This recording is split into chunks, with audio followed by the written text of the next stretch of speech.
홍씨의 사연 라디오입니다. 오늘의 이야기 지금 시작하겠습니다. 안녕하세요.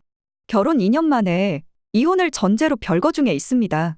그 전까지는 남들처럼 평범하게 결혼 생활 잘만 하고 있던 맞벌이 부부였어요. 믿는 도끼에 발등 찍힌다는 게 이렇게도 마음이 아픈 일이라는 걸 겪어보니 알게 되었네요. 그것도 그 도끼가 그냥 도끼도 아니고 바로 제 남편이었으니 그 충격이 더더욱 쉽게 가시질 않는 것 같습니다. 한번 깨진 신뢰는 그냥 용서한다고 해서 되돌릴 수 있는 일이 아닌 것 같아요. 그냥 넘어가 볼까 생각도 했지만 도저히 이 사람과 앞으로 함께할 미래가 그려지지 않았거든요. 남편이 저에게 언제부터 거짓말을 했던 건지는 알 수가 없어요. 처음부터 모든 게 거짓으로 일관된 사람이었고 제가 모르고 넘어갔던 걸 수도 있죠. 맞벌이 생활을 했다 보니 저나 남편이나 서로가 서로를 믿는 게 당연한 거잖아요. 사소한 것부터 진실 여부를 따지고 들면 그게 의심병 환자지 어떻게 부부 사이가 성립할 수 있겠나요? 그만큼 믿었던 사람이었기에 더욱더 충격이 컸던 것 같네요. 요즘 세상의 맞벌이는 선택이 아닌 필수라고 생각했어요. 결혼했다고 당장 자녀 계획부터 세우는 게 아니고 일단 어느 정도 경제적으로나 정신적으로나 어느 정도 여유가 있어야 한다고 생각했습니다. 남편과는 그런 부분이 뜻이 맞았기에 일단 신혼생활도 즐기면서 아이는 천천히 가질 계획이었어요. 주변에 결혼한 친구들이 아이 키우는 모습을 보면 아이를 가지고 싶은 마음도 굴뚝 같았습니다만 당시 상황에 아이를 가지면 저희도 저희지만 아이도 이도저도 아닌 삶을 살게 될 것 같아서 혹시나 실수로라도 아이가 들어서지 않게 조심 또 조심하고 대비도 많이 했지요. 그러다 청천벽력 같은 소식을 듣게 되었습니다. 친정어머니께서 유방암 판정을 받으셨거든요. 사실 유방암이라고 하면 완치율이 높은 편이다 보니 냉정하게 생각해 본다면 생사가 위급하거나 하는 상황은 아니었지만 그래도 자식된 입장에서 어머니가 암이라는데 신경을 쓰지 않을래야 않을 수가 없었습니다. 저희 부모님이 아직 노후가 완벽히 대비되지 않은 상황에 저희 아버지께서도 계속 일을 나가시고 있던 상황이었다 보니 더더욱이 신경이 쓰이지 않을 수가 없었어요.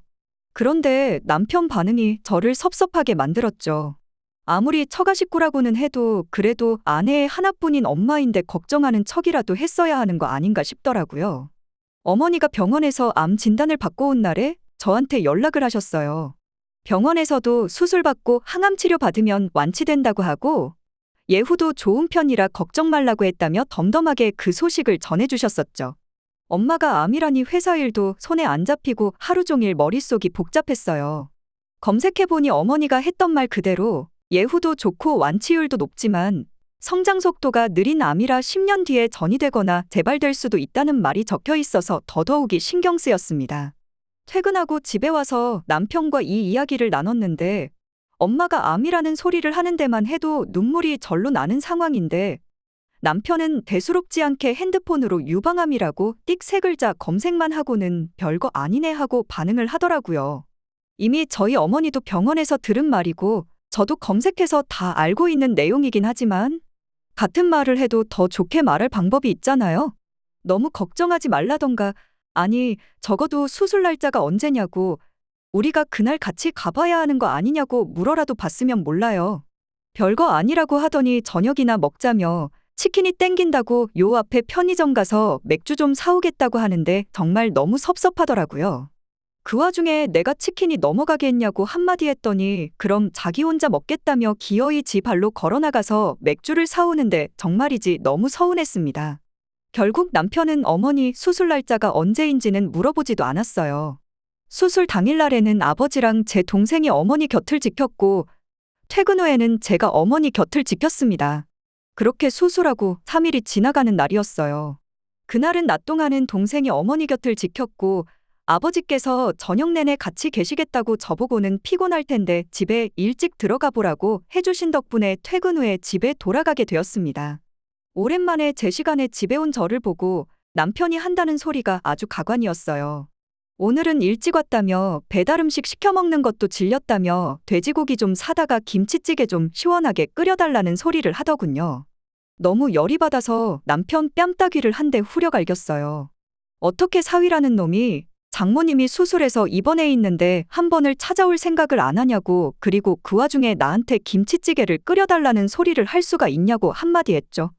혼자 다녀오라는 것도 아니고 3일 내내 퇴근길에 내가 항상 병원에 있었는데 잠깐이라도 얼굴 비추는 성이라도 보였어야 하는 거 아니냐고 따졌더니 그제서야 남편이 자기가 무슨 잘못을 한 건지 깨달았나 보더라고요. 어쩔 줄을 몰라 하며 저한테 미안하다고 사과를 해왔어요. 그 와중에도 언제 퇴원하시냐, 한번 찾아가 보겠다는 말은 따로 하지 않았어요. 대신 다음날 친정으로 과일이랑 음료수 같은 거 이것저것 해서 택배로 보냈더라고요. 병원이 어딘지도 모르니 병원으로 보낼 수는 없고 친정으로 보냈던 것 같아요. 아버지께서는 그래도 마음 써준 게 어디냐며 고맙다고 전해달라며 연락을 하셨죠. 그리고는 동생이 회사에 이야기가 잘 돼서 일주일 동안 간병휴가를 낼 수 있게 되어서 낮에는 동생이, 밤에는 아버지가 가 계시기로 했다며 어머니 상황도 좋고 그러니 저보고는 간병 신경 쓸 필요 없다고, 괜히 남편하고 간병 문제로 싸우지 말고 사이좋게 지내라고 하시더군요. 그래서 남편하고는 단판을 지었어요. 적어도 퇴원하시는 날에라도 같이 병원 한번 다녀오자고요. 남편도 제 말에 알겠다 대답을 했는데 퇴원 당일날 회사에서 갑작스럽게 야근을 하게 되었다며 당장 자리를 비울 수 없다는 연락을 해왔습니다. 솔직히 상황 자체가 마음에 들지는 않았지만 다른 일도 아니고 회사 일이라는데 저도 더 뭐라 할 수가 없어서 알겠다 하고 말았어요. 다행히 어머니는 별 이변 없이 퇴원을 하셨어요. 주기적으로 항암 치료 다니시는 것 외에는 모든 게 일상으로 돌아오게 되었습니다. 그렇게 1년 동안은 별 문제 없었어요. 그런데 이번에는 저희 아버지께서 일터에서 발목 골절상을 입는 바람에 입원을 하게 되었습니다. 입원 기간은 훨씬 길었지만 어머니 때보다는 걱정이 되지는 않았어요.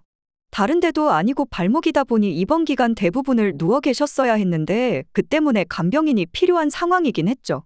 친정어머니께서 많이 회복을 하셨기 때문에 간병에 대해서는 크게 걱정할 일이 없었습니다. 어머니 때야 동생도 아버지도 저도 전부 일을 하고 있던 상황이다 보니 문제였지만 입원 기간 내내 어머니께서 같이 계실 수 있었다 보니 다행이었죠. 하지만 이번에도 어김없이 남편은 입원했다는 사실 자체에 대해서는 대수롭지 않게 생각하는 눈치였습니다. 병문안 가자는 말을 먼저 꺼내면 무슨 일이라도 나는 건지 싶을 정도로 말이에요. 솔직히 이게 처음이 아니다 보니 저도 앓으니 죽지 않은 심정이었고 남편 입에서 먼저 병문안 가자는 말이 나오지 않을 걸 알았기에 제가 남편한테 먼저 이번엔 한 번이라도 퇴근길에 같이 병문안 한번 다녀오자고 말을 꺼냈어요.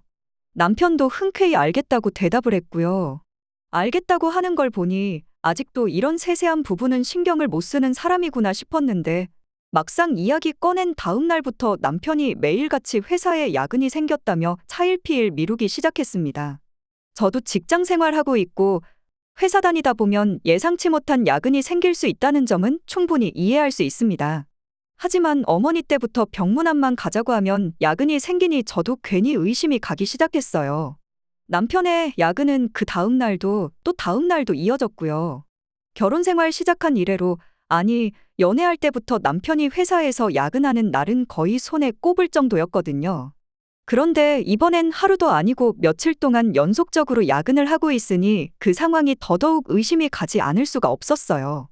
주말에는 출근을 안 하니 그냥 주말까지 기다렸다가 그때 병원에 다녀왔으면 되었던 상황이었지만 뭔가 한번 의심을 하고 나니 그 생각을 떨쳐버릴 수가 없어서 금요일 저녁에 남편 회사 앞으로 제가 직접 찾아갔습니다. 그리고 남편한테 전화를 했어요. 4일 연속으로 야근하는 거 힘들지 않냐고, 지금 회사 앞이니까 잠깐만 나와보라고 했죠. 직원들하고 나눠 먹으라고 간식거리 몇 가지 사가지고 왔다고요. 제 말을 듣더니 남편이 목소리가 떨리는 게 느껴졌어요. 지금 정신없이 바빠서 1층까지 내려갈 시간도 안 된다고요. 마음만 받을 테니 밖에서 기다리지 말고 그냥 집에 들어가라고 저를 설득하기 시작했습니다. 그 말을 들으니 의심이 점점 확신으로 바뀌기 시작했어요. 남편한테 알겠다고 대답은 했지만 누가 이기는지 두고 보자는 심정으로 회사 앞에서 죽치고 남편을 기다렸습니다. 길게 기다릴 것도 없었어요. 야근을 하는 사람이 있기는 있었던 것 같아요. 다만 내 남편이 아니었을 뿐이죠. 사무실 창가에 불이 전부 꺼진 걸 확인했고 당연하게도 퇴근하는 사람 중에 남편은 없었습니다. 오기가 생겨서 12시까지 기다렸다가 집에 왔는데 남편이 집에 와 있더군요. 제가 늦은 걸 보고 남편은 왜 이렇게 늦었냐며 저 혼자 병문안을 다녀왔다고 착각을 하더라고요. 그러면 안 됐는데 또 저도 모르게 남편 뺨을 한 대 올려붙였습니다. 솔직히 말하라고. 회사 문 앞에 내내 있다 왔는데 야근한다던 사람이 순간이동을 해서 집에 온 거냐고 물어봤죠. 남편은 자기가 거짓말한 건 생각도 안 하고 이 시간까지 회사 앞에 있었냐며 저보고 의부중환자라며 미쳤다고 혀를 차기 시작했어요. 내가 뭐 어려운 부탁을 했냐고 가서 우리 아버지 똥수발 오줌수발 들면서 간병해달라고 부탁한 것도 아니고 그냥 병문안 한번 가서 얼굴 도장 찍고 오는 게 그렇게 어려운 일이냐고 한마디 했죠. 그랬더니 대번에 장인 장모님하고 어색해서 그러는 건데 그런 것도 이해를 못 해주냐며 큰 소리를 치는 겁니다. 이미 저희 어머니 입원했을 때부터 자기가 충분히 티를 내지 않았느냐며 입에 개거품까지 물면서 열변을 토하더군요. 뻔뻔하게 입장을 바꿔보라는 이야기까지 꺼내는 거예요. 아픈 게 장인 장모님이 아니라 우리 어머니 아버지였다면 자기는 저보고 병문안 가는 걸 강요하지 않았을 거라면서요. 서로 하기 싫어하는 일은 눈 감아주는 게 배려인 걸 모르냐며 소리를 빽빽 질러대는데 순간 그런 생각이 들더라고요. 남편 입장에선 장인 장모 병문안 가는 게 거짓말을 하면서 빼야 할 만큼 실은 일일 수도 있겠다고요. 하지만 동시에 내 입장에서도 굳이 억지로 싫다는 사람한테 강조할 필요도 없다. 싫다는 사람하고 억지로 부부관계를 유지할 필요도 없겠다는 생각이 들었습니다. 남편은 대수롭지도 않은 일이라고 하지만 저한테는 당연히 해야 할 도리라고 생각하거든요. 자기 하고 싶은 대로만 하고 살 거면 그게 그냥 한 집에서 같이 사는 룸메이트지 부부라고 볼 수 있겠나요?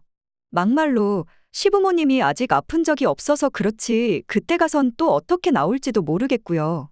그래서 한마디 해줬습니다. 당연히 해야 할 도리를 강요라고 생각하고 네 하고 싶은 대로 살고 싶으면 그냥 평생 혼자 살라고요.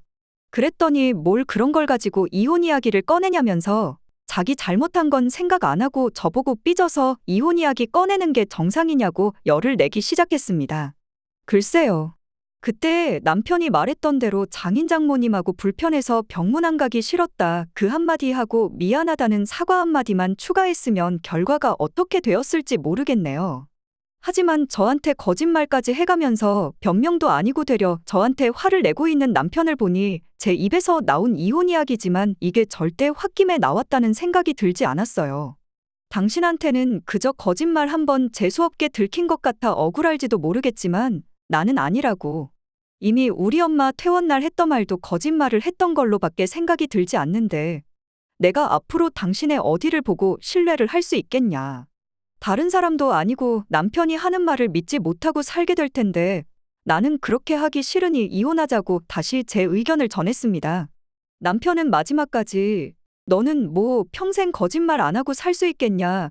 나한테 집에 간다고 해놓고 회사 앞에서 기다린 것부터 거짓말 아니냐고 큰 소리를 떵떵 치더라고요.